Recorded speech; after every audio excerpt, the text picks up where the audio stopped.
नमस्कार और आदाब। मैं हूं आपका दोस्त, रहबर और शुभचिंतक इरफान। पिछले बार हमने बात की थी कि वृषभ राशि वालों के लिए या टॉरस राशि वालों के लिए फरवरी 2020 का महीना कैसा रहेगा। आज हम बात करेंगे कि मिथुन राशि वालों के लिए या जेमिनी राशि वालों के लिए या बुध-जुज़ा राशि वालों के लिए ये महीना कैसा रहेगा।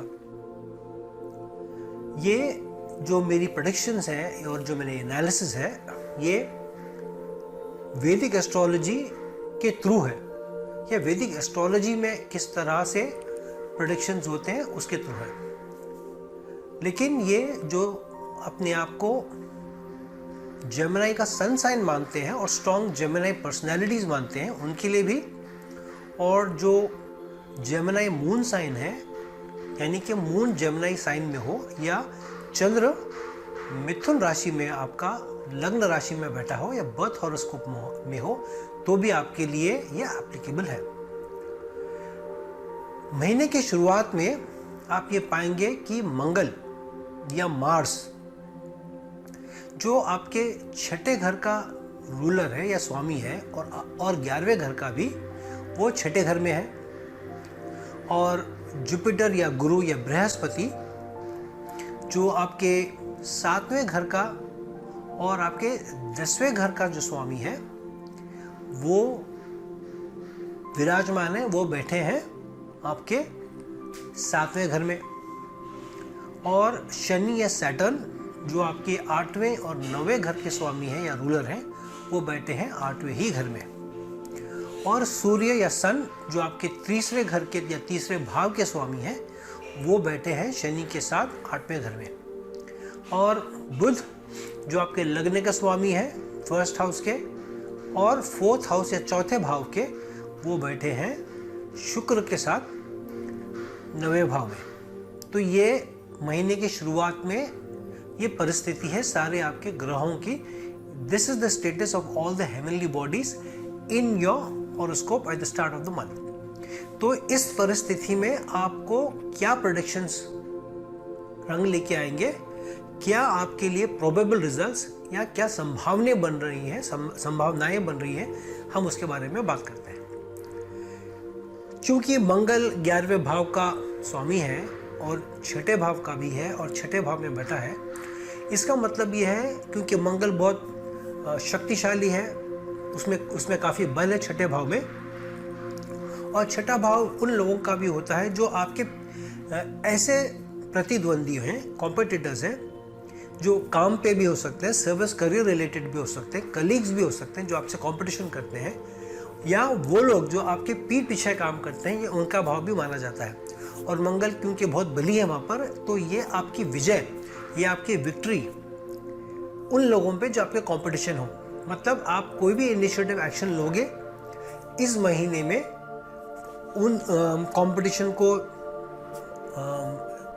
ख़त्म करने के लिए, ओवरकम करने के लिए, तो आप इसमें आपको पूर्ण सफलता मिलेगी, कामयाबी मिलेगी। You have a high chance of success which means nobody will be able to compete with you at work. आपके साथ कोई भी काम के सिलसिले में, काम से रिलेटेड कोई भी आपको आसानी से परास्त नहीं कर सकेगा, हरा नहीं सकेगा, आपको ओवरकम नहीं कर सकेगा वर्क पे।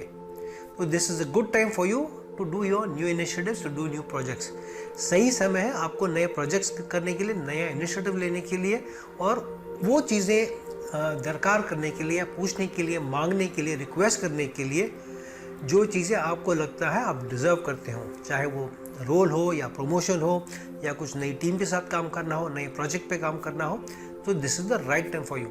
लेकिन ज़्यादा अग्रेसिव ना बनिए क्योंकि मार्स बहुत पावरफुल है, बहुत स्ट्रांग है और कई बार वो लाइंस को ब्लर कर देता है कि बोलते हैं ना कि आपको जो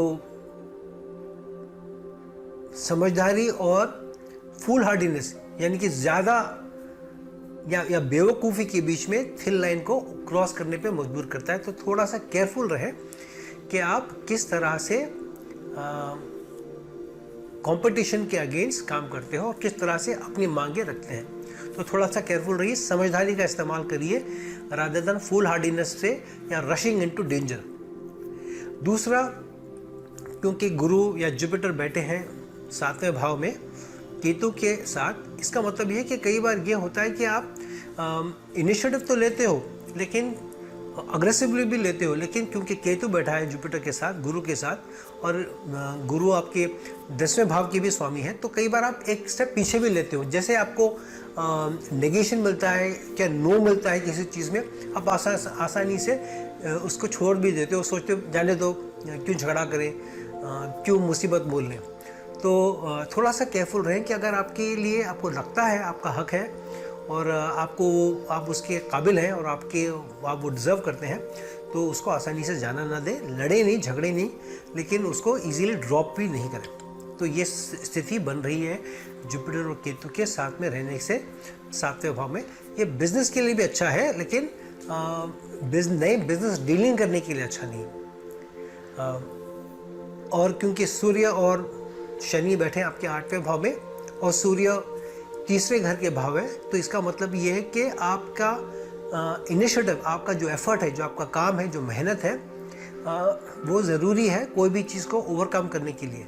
लेकिन क्योंकि 8वें भाव में शनि के साथ है, सैटर्न के साथ सूर्य है, सूर्य यहाँ पे उतना बली होता नहीं है, और सैटर्न क्योंकि सूर्य के आर्च नेमेसिस हैं या दुश्मन है या उनको पसंद नहीं करते, तो इसका मतलब ये है आसानी से काम होने नहीं देंगे। तो कोई भी इनिशिएटिव अगर आपको लेना है तो 15 फरवरी के बाद लेना आपके लिए ज़्यादा अच्छा है, जब सूर्य गोचर करेंगे आपके 9वें भाव में, जहाँ पर वो ज़्यादा बली होंगे। एक और चीज़ ये है कि क्योंकि शनि बैठे हैं 8वें भाव में, शनि आपको मदद करते हैं काफ़ी ऑब्स्टेकल्स को ओवरकम करने के लिए। जो सडनली कोई ऐसा चीज़ हो जाए जिससे स्थिति ख़राब हो जाए, या एक्सीडेंट हो जाए, या तबीयत ख़राब हो जाए, ये सब से शनि आपको बचाते हैं, प्रिवेंट करते हैं। लेकिन शनि यहाँ पर बहुत स्लो रिजल्ट भी देते हैं, और शनि सैटर्न इस भाव में क्योंकि 2 साल से ज़्यादा रहने वाले हैं, तो आपको काफ़ी मेहनत करनी पड़ेगी, मशक्क़त करनी पड़ेगी अच्छे रिजल्ट्स पाने के लिए, ये नेक्स्ट 2.5 ईयर्स के लिए। और डेफिनेटली ये महीने फरवरी में तो करनी ही पड़ेगी। बट अगर आप कोई इनिशिएटिव लेते हो, नया इनिशिएटिव 15 फरवरी के बाद जब सूर्य जाएगा आपके 9वें भाव में, तो आपको ज़्यादा लक मिल सकता है, ज़्यादा कामयाबी मिल सकती है, ज़्यादा सफलता मिल सकती है। You have a higher chance of success after the 15th February for any new initiative. वो इसलिए क्योंकि सूर्य बैठेगा और या रहेगा आपके 9वें भाव में बुध के साथ, मरक्यूरी के साथ, और ये बुध आपके लग्न लॉर्ड भी हैं, और ये लगने के स्वामी भी हैं, और 4थे भाव के भी स्वामी हैं। 14 भाव जो घर, गाड़ी, बंगला, इसको रिप्रेजेंट करता है। तो नए इनिशिएटिव्स आपको लक लाएंगे, आपको आपके फेट के दरवाजे, लक के दरवाजे खोलेंगे। तो अच्छा समय है आपको 15 या 16 फरवरी के बाद कुछ नए इनिशिएटिव लेने का। लेकिन एक चीज़ यह है कि क्योंकि महीने के शुरू में शुक्र भी बैठे हैं बुध के साथ या उपस्थित हैं 9वें भाव में, और बाद में ये 10वें भाव में जाएंगे 15 के बाद, तो क्रिएटिविटी को इस्तेमाल कर कर आप कोई प्रोजेक्ट करते हो, कम्युनिकेशन करते हो, राइटिंग करते हो, तो आपके लिए अच्छा समय है। इसीलिए क्योंकि बुध भी कम्युनिकेशन के कारक है और 9वां भाव है ही पब्लिकेशन का, तो आप कुछ लिखना है, कुछ भेजना है इंटरनेट पे, सोशल मीडिया पे, या मेल्स या रिक्वेस्ट, एप्लीकेशंस फॉरेन यूनिवर्सिटीज़ को या उच्च शिक्षा के लिए, तो ये अच्छा समय है और इसमें आपको कामयाबी मिलने के चांसेस ज़्यादा है। अगर आप लिखते हो कि कोई फॉरेन प्रोजेक्ट्स के लिए या फॉरेन क्लाइंट के साथ कम्युनिकेशन के लिए भी अच्छा समय है। और अगर जो क्रिएटिविटी दिखाते हो, कुछ नए इनिशिएटिव क्रिएटिविटी के साथ करते हो, तो भी अच्छा है काम से रिलेटेड, स्पेशली जब वीनस या शुक्र आपके बाद में 10वें भाव में जाएंगे एंड ऑफ द मंथ। कुछ खर्च भी हो सकते हैं, कुछ आपके एक्सपेंसेस भी हो सकते हैं, क्योंकि वीनस या शुक्र आपके 12वें भाव के भी स्वामी हैं और 5वें भाव के भी। तो ये बच्चों को के लिए या बच्चों के हाई एजुकेशन के लिए आप स्पेंड कर सकते हो, उनकी फ़ीस भर सकते हो, उनके हॉस्टल की अकोमोडेशन के लिए भर सकते हो, या फॉरेन यूनिवर्सिटीज़ में जाने के लिए कुछ कर सकते हो। कुछ एक्सपेंसेस बच्चों के मामले में हो सकता है इस महीने में या फरवरी में। तो दोस्तों, ये रहा मेरा एनालिसिस फरवरी 2020 के लिए, जेमिनी एसेंडेंट नेटिव्स के लिए, या मिथुन राशि वालों के लिए, या बुध भाव के लिए। तो प्लीज़ मेरा वीडियो लाइक करिए, इसको शेयर करिए। ये बेल आइकन को दबाएं ताकि आपको जब मेरा नया वीडियो आए तो पता चल जाए, और मेरे इस चैनल को सब्सक्राइब करिए। अगर आपको मुझसे कुछ मशवरा करना है, मुझसे कंसल्टेशन करवाना है, तो प्लीज़ मेरी ईमेल आईडी और फ़ोन नंबर दोनों दिए गए हैं। प्लीज़ कांटेक्ट मी, मुझसे आप संपर्क कर सकते हैं। और अगले वीडियो तक नमस्कार, आदाब।